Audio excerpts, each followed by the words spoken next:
Hi! In this video I want to share something interesting I recently learned about matrices and tensors. I noticed that some mathematical ideas that work perfectly well for matrices do not naturally extend to tensors.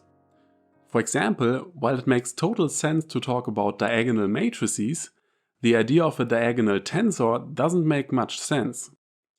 And that's just one of several mathematical concepts that apply to matrices but not to tensors. Understanding that we cannot treat tensors in the same way we treat matrices really helped deepen my theoretical understanding of tensors. And that's why I want to share it with you. Okay, before we get into the details, let's take a step back and make sure that we are on the same page. In this video, when I talk about a matrix M, I mean an array of numbers with rows and columns. And to keep things simple, we'll stick to 2x2 matrices. And when I talk about a tensor f, in this video I mean a second-order tensor in 2 dimensions. In a given coordinate system, the components of such a tensor can be represented by a matrix. One way to visualize this tensor is by looking at how it transforms a set of vectors when we multiply the tensor by the vectors.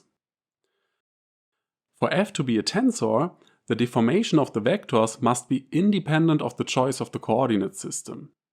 This means that if we change the coordinate system, we must change the components of the tensor so that it still represents the same deformation. More specifically, if we rotate the coordinate system by an angle alpha, the new components of the tensor, denoted by f circular arrow, are equal to a proper orthogonal rotation matrix R times the original components f times R transposed. We won't do it here, but this formula can be derived from basic geometric arguments. So we can think of a tensor as an abstract mathematical object that describes the deformation of the vectors independent of the coordinate system. In a specific coordinate system, the tensor can be represented by a matrix. But if we switch to another coordinate system, we need a different matrix to represent the same tensor. In practice, we often fix the coordinate system and we perform computations on tensors as if they were matrices. For example, when we implement computer simulations, we usually treat strain tensors or stress tensors like matrices. We can multiply them by vectors, we can compute their determinants, and so on.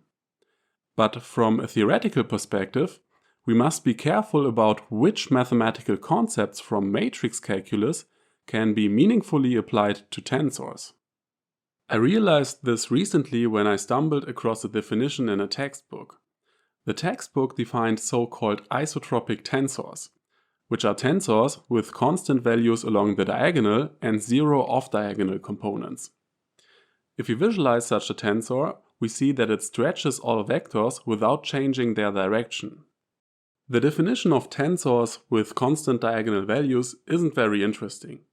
What really made me pause is that the textbook didn't define anything like a diagonal tensor with arbitrary components on the diagonal. To me, this would have been a natural next step. So why did the textbook define isotropic tensors with constant diagonal components, but not define diagonal tensors with arbitrary diagonal components? It took me a moment to realize why that makes perfect sense. It becomes clear if we take a tensor whose components form a diagonal matrix and then change the coordinate system. In the original coordinates, the tensor looks diagonal. But as soon as we change coordinates, the component matrix is no longer diagonal. So calling the tensor diagonal doesn't really make sense. Diagonality isn't a property of the tensor itself. It's a property of the component matrix in a particular coordinate system. This is different for isotropic tensors. If a tensor has constant diagonal components and zero off-diagonal components in one coordinate system, then nothing changes when we change coordinates. In this case, it makes sense not just to call the component matrix isotropic, but to call the tensor itself isotropic.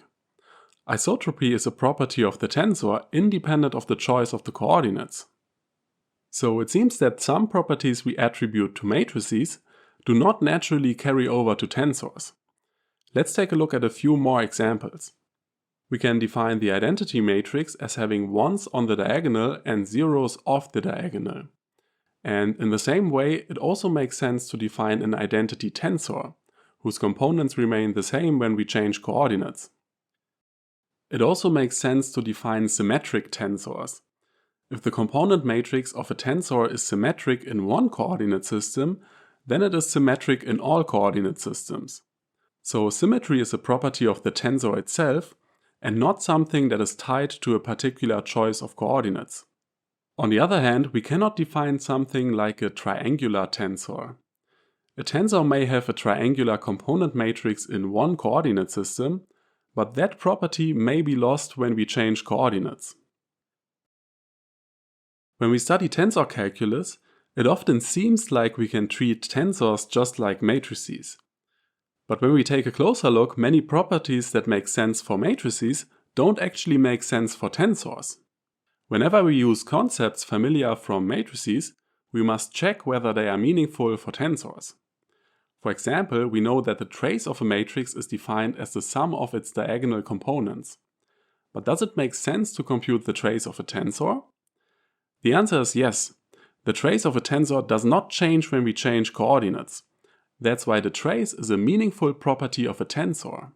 The same is true for the determinant. The determinant of a tensor does not change when we change coordinates. That's why both the trace and the determinant are called invariants of the tensor. Invariants are properties of the tensor that do not depend on the choice of the coordinate system. We'll talk about invariants in more detail in another video.